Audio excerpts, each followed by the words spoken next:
get on Brigit's Bakery afternoon tea bus. It's an hour and a half through London on this awesome double-decker bus.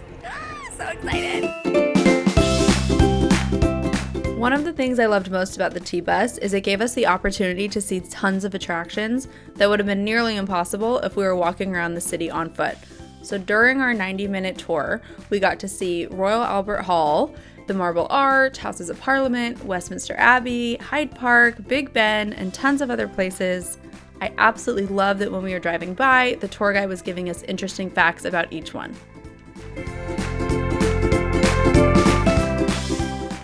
One thing I thought was really great is that in addition to the normal tour, they have tons of different options for tours on the bus. You can do themed teas like Halloween, Christmas, you can even have a hen party on the bus, or if you're a gin lover, they have a gin-specific tour that you can do.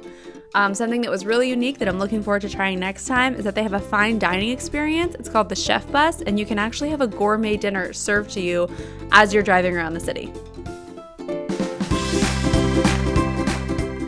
If you're looking for more info on the Brigit's Bakery tour, head over to the YouTube video description and click my blog link.